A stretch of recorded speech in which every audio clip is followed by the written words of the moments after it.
पसीने वाली बहू। हाय रब्बा, अरे नास पीटी, पसीने बहा बहा के पूरे घर में पसीने की बाढ़ को बुलावा दिया है तूने। अरे तो मैं क्या करूं माँ जी, आप ही बताओ। अरे भगवान से गुहार लगाओ के उठा ले मुझे। ये कहानी है अक्षरा की, जिसे शादी के पहले से बहुत पसीना आता है। फिर चाहे वो गर्मी हो या बरसात हो या फिर ठंड हो, शादी तो जैसे तैसे हो जाती है। अक्षरा के पति रणवीर को ये बात पता नहीं होती कि अक्षरा को इतना ज्यादा पसीना आता है, और ना ही उसकी सास कौशल्या और ससुर ब्रिजमोहन को पता था। लेकिन वक्त के साथ साथ कुछ ही दिनों में अक्षरा के पसीने से सभी को काफी दिक्कत होने लगती है। तो चलिए होते हैं रूबरू इस पसीने वाली बहू से। बहू, अरे ओ अक्षरा बहू, कहाँ मर गई? क्या हुआ माँ जी, बोलिए। अक्षरा पसीने से लदी हुई थी और उससे बहुत ज्यादा गंदी बदबू आ रही थी, जिससे सभी अपने नाक पर हाथ रख लेते हैं। हाय रब्बा, इतनी गंदी बदबू तो गटर की भी नहीं आती। सीरियसली यार अक्षरा, तुम्हारे पसीने की बदबू दूर दूर तक आ रही है। तो मैं किसी बर्फीले इग्लू में बैठकर खाना नहीं बना रही हूँ। इतनी गर्मी है, 2 मिनट गैस के सामने खड़े रहो तो पूरा पसीने से नहा लेते हो आप। इतनी भयंकर गर्मी है, अगर इतनी प्रॉब्लम है तो लगा लो ना रसोई में भी एसी। हाँ हाँ लगा लेते हैं। वैसे भी तेरे मायके वालों ने हमें ट्रक भर के नोटों की गड्डी जो दी है, हैं? क्या बात करती है। मैं भी चूल्हा चौका कर चुकी हूँ, लेकिन इतना पसीना मुझे तो कभी नहीं आया। ऐसे ही एक दिन कौशल्या देखती है कि खाना बनाते समय अक्षरा के माथे का पसीना टपक कर कढ़ाई में गिर रहा है। हाय रब्बा, अरे करम जलियों की महारानी, ये देख देखिए, तेरे पसीने की टंकी का लीकेज बह के अब हमारे खाने में भी टपक रहा है। अब अपना खारा पानी तू नमक के तौर पर इस्तेमाल करेगी क्या हमारे खाने में? माँ जी, मैंने जानबूझकर नहीं किया है। और रही बात पसीने की टपकने की, तो इसी बहाने ये घट्टी की सब्जी ना और भी नमकीन और स्वादिष्ट हो जाएगी मेरे पसीने की मिलावट से। छी छी छी छी, मैं जा रही हूँ बाथरूम, क्योंकि मुझे तो तेरी बातों को सुनकर और ये खाना देखकर ही उल्टी आ रही है। आज तो कुछ नहीं पकाएगी। आज हम तीनों तुझे छोड़कर बसंत भोजनालय चले जाएंगे। तू अकेले ही चखते बैठ अपने पसीने से भरे हुए ये व्यंजन।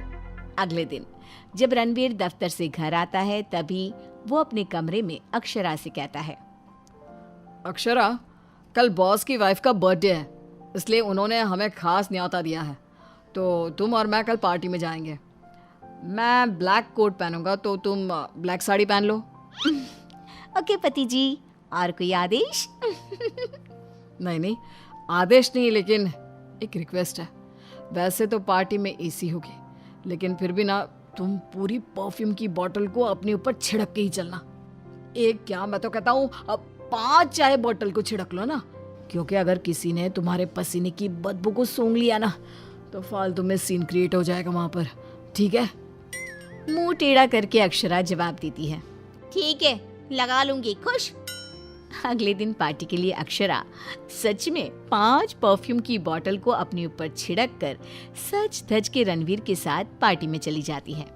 पार्टी में एसी थी, इसलिए पहले के 15 से 20 मिनट तो कुछ भी नहीं हुआ, लेकिन उसके बाद से जो अक्षरा को पसीने छूटने शुरू हुए कि बस वो पसीने से भीग कर गीली होती ही जा रही थी, और उसकी बहुत गंदी बदबू भी आने लगी, जिसको सुनकर पार्टी के गेस्ट आपस में बात करने लगे। अरे ये इतनी गंदी बदबू कहाँ से आ रही है?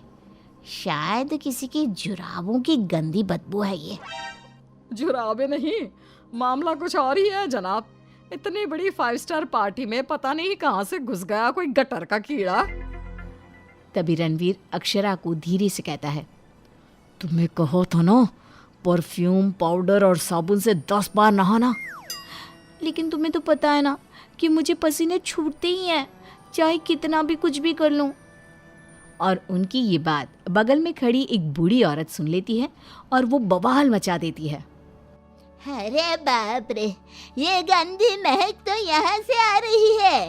रणवीर की बीवी से देखो तो पूरे कपड़े भीग गए इसके पसीने से। सभी रणवीर और अक्षरा पर बहुत हंसते हैं। रणवीर घर जाने के बाद अक्षरा को खूब डांटता है। मिला देना पानी में मेरी पूरी मेहनत से कमाई हुई इज्जत। अरे अक्षरा बहू, किस मिट्टी की बनी हो तुम, जो पसीने का झरना बहता ही रहता है तुम्हारे बदन से 12 महीने और 2400 घंटे नॉन स्टॉप। अरे अभी तो इस कलमुहे के कलेजे को ठंडक पड़ी होगी। लोगों के कुंडली में मार्केश दोष होता है, लेकिन हमारी बहू की कुंडली में पसीना दोष है। अक्षरा को अपने ससुराल वालों की बातें सुनकर बहुत बुरा लगता है, लेकिन फिर भी वो कुछ नहीं कहती और अपने पसीने बहने को अपनी गलती मानकर चुप रह जाती है। दिन बीतते जाते हैं, गर्मी का प्रकोप बढ़ते जाता है और अक्षरा के लिए गर्मी और भी बड़ी मुसीबत बन जाती है। उसे पसीने से पूरे हाथ, पांव, गले, चेहरे और बदन पर घमौरियां आ जाती है, जिसके कारण उसे खूब जलन महसूस होती है। बहुत जलन हो रही है। माँ जी ने एसी का रिमोट भी छुपा के रखा है, इसलिए ताकि मैं एसी ना लगाऊं और बिजली का बिल बच जाए। मम्मी जी, बहुत आग लग रही है। अक्षरा जाकर बाल्टी भर पानी अपने आप पर डाल देती है, तब जाके उसे थोड़ी सी राहत मिलती है। अक्षरा के पसीने से तंग आकर कौशल्या अब दिन रात घर में अगरबत्ती और अरोमा कैंडल जलाती। अच्छा हुआ जो रणवीर ने ये खुशबू वाली मोमबत्तियां ला कर दी, इनसे हर जगह अच्छी महक आ रही है। हाँ कौशल्या, बड़ी अच्छी सुगंध है, अगरबत्ती और मोमबत्ती दोनों की भी। लेकिन तभी वहां पर बाजार से सामान लाकर पसीने से लदी हुई अक्षरा आ जाती है और उसके पूरे बदन से बदबू आ रही थी और बाल तो पूरे पसीने से भीग गए थे और फर्श पर पसीने की बूंदें भी टपक रही थी।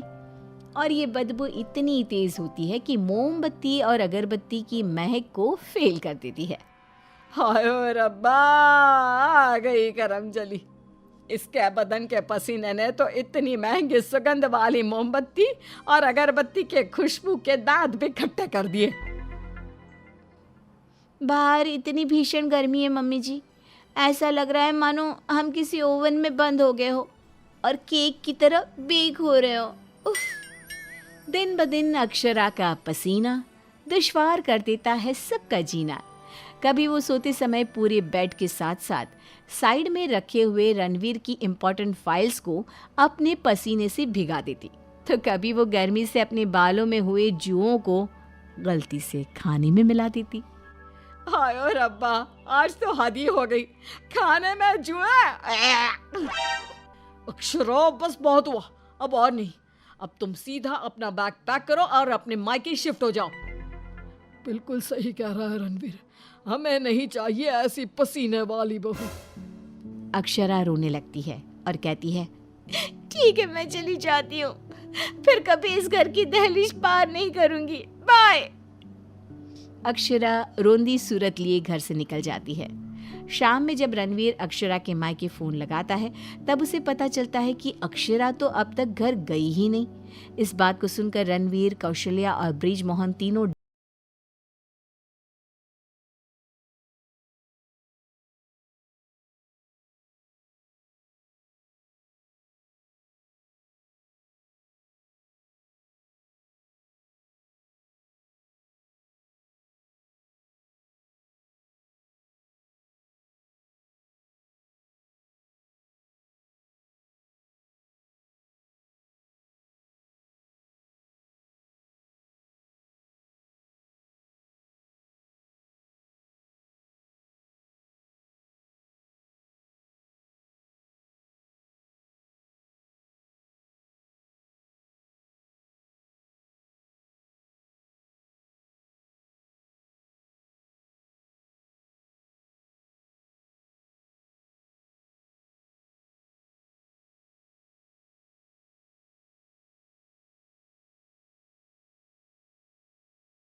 जैसे ससुराल वाले मिले।